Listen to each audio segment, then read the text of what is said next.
Pourquoi à chaque fois je suis obligée de te demander de te coucher? C'est très beau, je t'aime aussi, mais tu vas te faire tomber, enlève ton gros cul. Tu vois, tu fais du bruit là avec tes cliquetis de pieds là. Hello les amis, j'espère que vous allez très bien en cette nouvelle année, que vous avez pris plein de bonnes résolutions. On va parler d'un sujet qui m'énerve un petit peu, la façon dont la société voit les hommes et de ce qu'elle exige des hommes et du coup ce que les hommes exigent d'eux-mêmes et comment ils sont devenus. D'habitude, je m'en mêle les pinceaux, mais... Alors tu ne dois pas être sans savoir que la société est bourrée d'idées préconçues à propos des femmes, mais aussi malheureusement à propos des hommes. Et je trouve qu'on en parle vraiment que trop rarement, on parle beaucoup des femmes en ce moment et je comprends parce que this is a man's world. Je pense qu'il est bien aussi de prendre la parole sur les hommes. Je vais sortir ce chien d'ici car il respire beaucoup trop fort. Je disais donc que je trouvais ça vraiment triste qu'il n'y ait pas une prise de parole de notre côté à nous les femmes aussi à propos de ce sujet parce que bien que ce ne soit pas le même sexe que nous, le but du féminisme est quand même l'égalité des sexes et de parler de tout ce qui ne va pas dans tous les sexes, tous les genres, toutes les cultures. Les idées un peu préconçues à propos de nos chers hommes ou à propos de vous messieurs si vous êtes en train de regarder, il y en a vraiment des tas.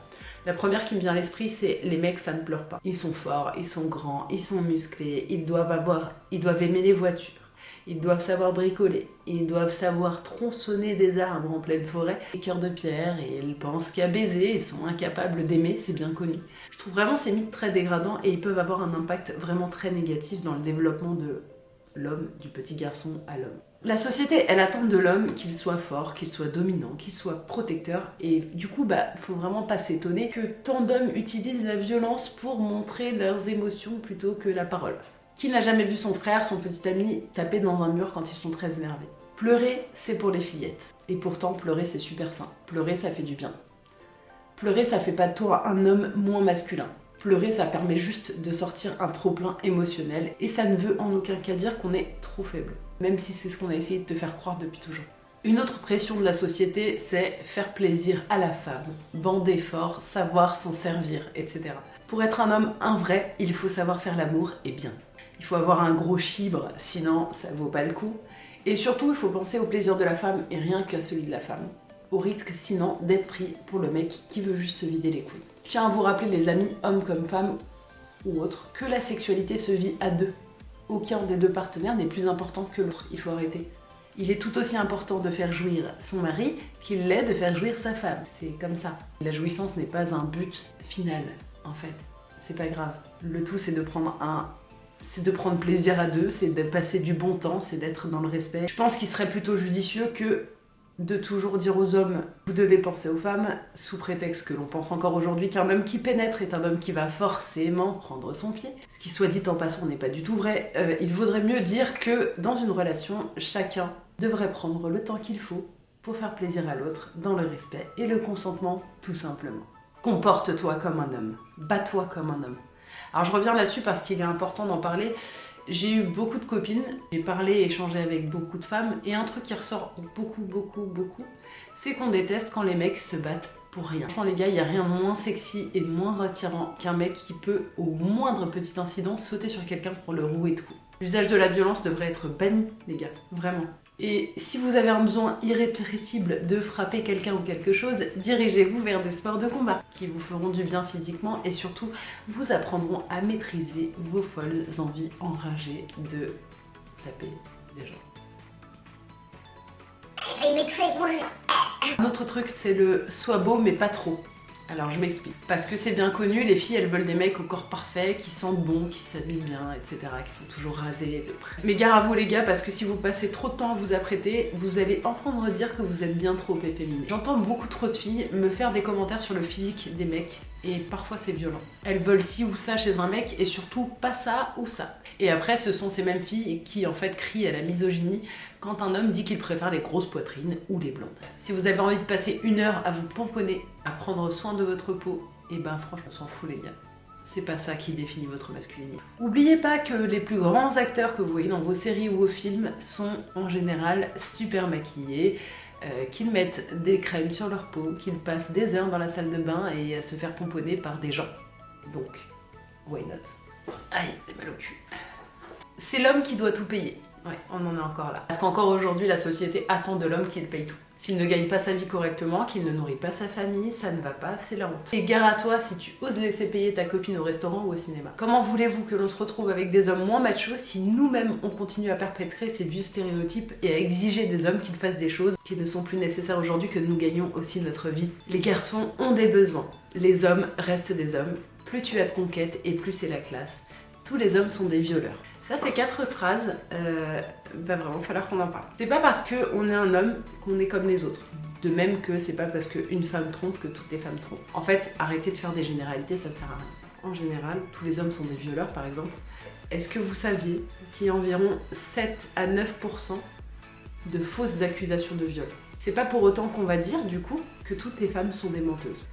Alors oui, il y a encore beaucoup trop de viols et beaucoup trop d'hommes qui s'en fichent du consentement et bien trop de violences faites aux femmes. Je suis la première à le savoir, croyez-moi. Oubliez pas non plus les 9% d'hommes qui subissent des viols. Ça vous paraît peut-être peu, mais combien d'hommes aussi ne portent pas plainte? Ils ne portent pas plainte, mais je pense que le ratio d'hommes et de femmes qui ne portent pas plainte, je pense que chez les hommes on est encore plus haut. Qu'un homme, à cause de ce que lui dit la société, reste fort, ne te plaint jamais, etc. Son ego, en grande partie je pense aussi, et la honte, etc. ne va pas porter plainte, encore moins que les femmes, je pense. Arrêtez-moi si je me trompe, mais voilà. C'est pareil avec les chiffres de violences conjugales faites aux hommes. Ils sont fous, en fait, quand on les regarde de plus près. Moi, j'étais pas au courant avant de me pencher sur le sujet, j'avais fait une vidéo TikTok là-dessus. J'avais dû aller faire des recherches, et je me suis rendu compte que c'était quand même ouf, comme les femmes, et ils se taisent encore plus que nous finalement, et je pense que c'est aussi important de mettre ça à la lumière un petit peu.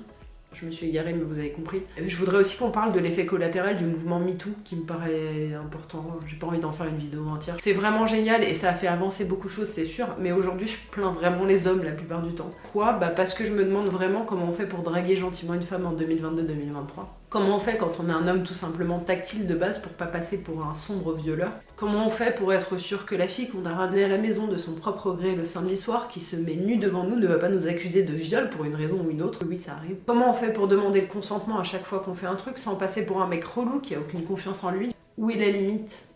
Sachant qu'elle est différente pour toutes les femmes, je trouve ça hyper compliqué. Et du coup, c'est pas finalement mieux de plus rien faire du tout. Les mecs, ils veulent plus draguer, ils veulent plus être tactiles, ils veulent plus faire des câlins à leurs potes, ils savent plus en fait. Triste société, vraiment. Il faudrait trouver un contrebalancier pour que tout se passe bien. Et la dernière phrase que j'entends beaucoup et qui a le don de vraiment m'énerver parce que je suis une personne très ouverte d'esprit, qui aime les gens et aime le monde, peu importe ce qu'ils sont et qui ils aiment, c'est un homme homosexuel n'est pas un vrai mec. Il y a des hommes homosexuels que vous définiriez comme efféminés, que l'on trouve, nous les femmes, bien plus masculins qu'un bûcheron canadien en sueur. Vraiment.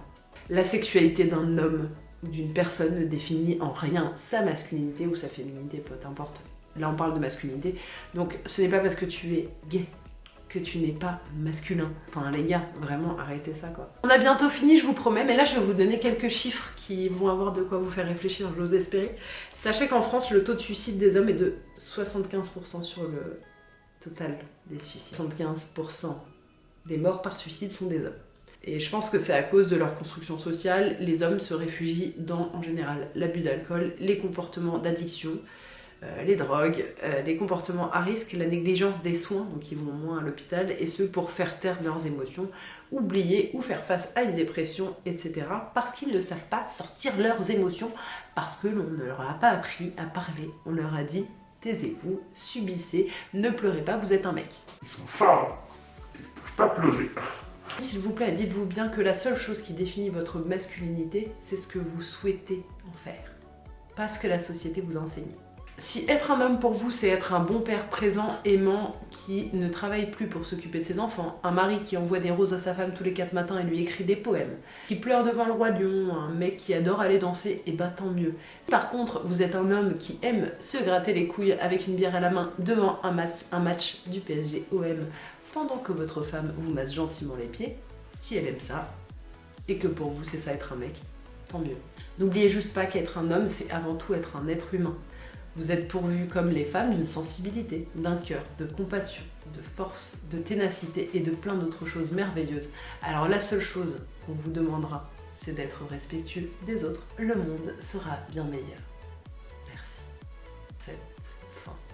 La vidéo est finie, je vous fais des gros bisous, je vous dis à bientôt. Salut!